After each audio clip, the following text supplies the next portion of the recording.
There is a growing frustration all across Eastern Carolina, even in anger over high utility bills, in particular from Electricity's customers. Electricities is the umbrella organization that oversees management of what's known as the North Carolina Eastern Municipal Power Agency, made up of 32 municipalities across Eastern Carolina, providing power to 268,000 customers. But they're paying more than customers at Progress, Duke, and even electric co-ops. The CEO of Electricities tells WITN the bills are as much as 35% higher.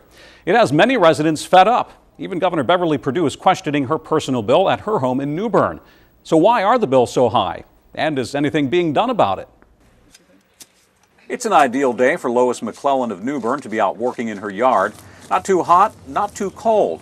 That also means she doesn't have to worry about spending money by turning on the heat or the air conditioning. That's a big chunk of the budget, is the utilities. And she hears the same thing from her friends about their bills from Electricities. That they're astronomical, especially the ones that heat with electricity.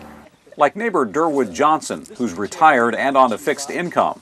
I only have 1,600 square feet of floor space, heated floor space, run about $500 a month year-round, and that's a lot. A lot, but New Bern Mayor Lee Betta says he's seen bills much higher, like $1,000 a month for a single wide. The highest one I've ever heard is $1,500 a month for an electric bill. Electricities is based here in Raleigh, the state capital. It's where Governor Beverly Perdue has her official residence, but she has her personal home in New Bern. That means she's a member of Electricities. But even she apparently is complaining about paying too much for power. In March of 2009, she wrote then New Bern Mayor Tom Bayless, saying her most recent Electricities bill, quote, sounds exorbitant. She goes on to say that bill was $537.57 for a house she had not been in since the preceding Christmas, and where the thermostat was set at 64 degrees. The governor's office tells me Perdue, speaking as a private citizen and resident of New Bern, believe the rates she and other Electricities customers pay are too high. So just how many other customers feel the same way as the governor and have been complaining about Electricities rates? The governor's office says it doesn't have jurisdiction over such complaints. So what about the North Carolina Utilities Commission? Commission officials told me they don't have oversight over Electricities and therefore don't handle those complaints. They referred me to the North Carolina Attorney General's office. But representatives of the Attorney General's office told me they don't handle such complaints either and referred me to the North Carolina Rural Electrification Authority. And guess what? Officials at the authority say they don't handle those complaints either.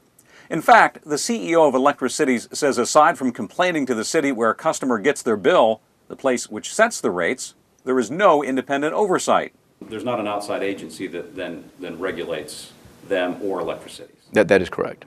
While Edwards recommends customers take their complaints to city officials, like the governor did, the governor's office says the letter she sent had no effect on her bill or rates for other customers, bills that Edwards acknowledges are higher than what other power customers in North Carolina pay. If you look at the cities in eastern North Carolina that are members of the power agency, their rates and the rates they charge their residential consumers are between 20 and 35% higher than what Progress Energy would charge. Recent rate increases contribute to that, but you have to go back decades to find the biggest reason. That's when the power agency bought into the construction of the Sharon Harris nuclear power plant in Wake County. Edwards says 4 units were to be built at a cost of $1 billion. The accident at 3 Mile Island nuclear facility changed that and costs skyrocketed. Instead, they got 1 unit for $4 billion. It's easy to Monday morning quarterback, but the folks that made the decision back in the early 80s, they did the right thing at that time. It's just that it didn't turn out to be as good a deal as what we thought. And it's a deal customers today continue to pay for in the form of a $2.4 billion debt. That debt is spread out over the 32 municipalities and passed on to its customers. Greenville's share is $364 million, $361 million in Rocky Mount, $350 million for Wilson, $196 million for Kinston, and $144 million for New Bern, just to name a few. And that debt won't be paid off for another 15 years. New Bern Mayor Lee Betta says if something isn't done about the rates, the entire region could suffer. People won't be able to move here. People won't be able to stay here. Businesses won't locate here. I've been here since '74, and it's a fine town, and I enjoy it, but I do hate paying this high bill that I have to pay every month. I wish something could be done, yes. I don't know what, but there should be a solution. I did ask the governor's office, in light of her sending that letter, is she doing anything as governor to try and lower the rates? The answer was no. However, others are taking action, and I'll take a look at what they're doing tomorrow at 6 o'clock. And if you are an Electricity's customer, I would like to hear from you. You can send me an email here at the station about your bill, or also you can contact me on Facebook. I want to switch gears, though, right now and talk about an issue that's really touched a nerve across Eastern Carolina in the past 24 hours, and that is the first report that we did last evening about high utility rates across Eastern Carolina. We've been getting a lot of feedback since last evening, particular about Electricities, where, as you recall, I reported on the rates there, in some cases being higher than the other utility companies by as much as 35%.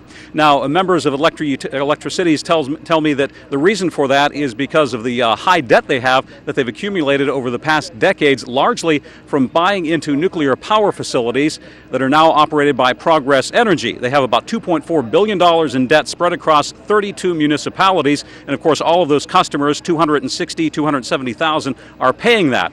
The big question tonight, can anything be done about that debt? Can anything be done about the contract? And what else is being done to try to bring some relief to all of these customers? Ella DeRussell flips through the spreadsheet she's made to track all of her expenses, including her Electricity's utility bill here at her Kinston home.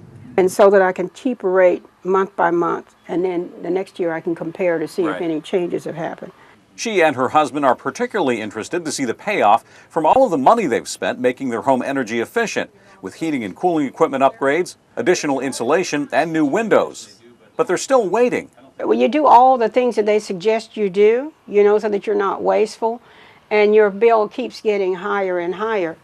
I mean, what are you to do? You have no choice. It's not, it's like a monopoly. Electricity's CEO Graham Edwards has been meeting with customers in all 32 Electricity's municipalities since taking over the job in 2009, recommending energy audits and improvements like the DeRussells have made, as he listens to the frustrations over the high bills. And I understand that, and we're doing everything we can to minimize rates. Like stressing conservation and less consumption, which Edwards says is a big factor in some of those $1,000 bills he hears about. But he knows the $2.4 billion debt, largely from construction of the nuclear facilities operated by Progress Energy, which won't be paid off for 15 more years, also looms large. He says they've refinanced the debt all they can, but doesn't see much else they can do about it. New Bern Mayor Lee Bettis doesn't see that debt going away anytime soon either. That's why he's trying a different approach. The goal we're shooting for is parity of pricing with Progress Energy. He believes they can get the rates down 25 to 30% by intervening in the proposed Duke Progress Energy merger.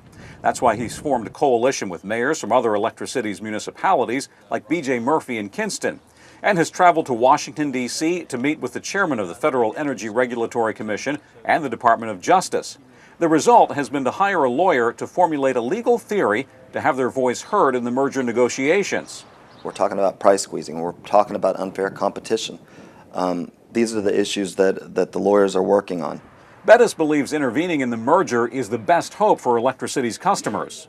This is a historic opportunity to create a roadmap for the future of parity with Progress. Graham isn't weighing in on what the mayors are doing, but says Electricities is studying how the merger might impact customers as they look for opportunities to achieve some cost savings. But there's one thing he doesn't anticipate. Having our debt paid off as a result of this merger, I don't see that happening. Neither does Progress Energy, which says it empathizes with the customers, but does not support a plan or attempt to push the debt to Progress shareholders or customers, and does not think the merger, which would create the nation's largest utility company, is the appropriate mechanism for addressing Electricity's rates. Bettis couldn't disagree more. The disparity between the rates is going to increase, thereby lessening our ability to compete in the future. Which Kinston Mayor B.J. Murphy says is already happening. When new business comes, we have a chance to compete, and because our rates are a little bit higher, it makes it tougher for these member cities to compete with Progress Energy. Which may ultimately be part of the legal strategy to help bring about lower rates. Customers just hope the words turn into action. At least someone is looking at it, other than my running a spreadsheet that I can't do anything with except say, there it is again. Now, in addition to what the mayors are doing, several pieces of legislation have been introduced in Raleigh that would also target electric cities. One would put electric cities under the oversight of the North Carolina Utilities Commission. Another bill would study the rates at electric cities. And the third bill, perhaps the most controversial, would tell these municipalities they can no longer use money from the electric fund and transfer it over to the general fund. The mayor of New Bern, Lee Bettis, told me in practicality they want to eventually do that, but right now being told to do that in the short term would probably result in tax increases for a lot of these communities that are doing that right now. So those are some of the other things going on to try to reduce rates. Now, as I said last night, Lynette, we want to hear from people all across Eastern Carolina being impacted by this. We got a lot of feedback last night and still want to hear from people. They can leave their comments at WITN.com. You can send me an email. You can also get in contact with me on Facebook. There are many more angles to this story that we're going to stay on top of, that we're pursuing even as we speak. Back to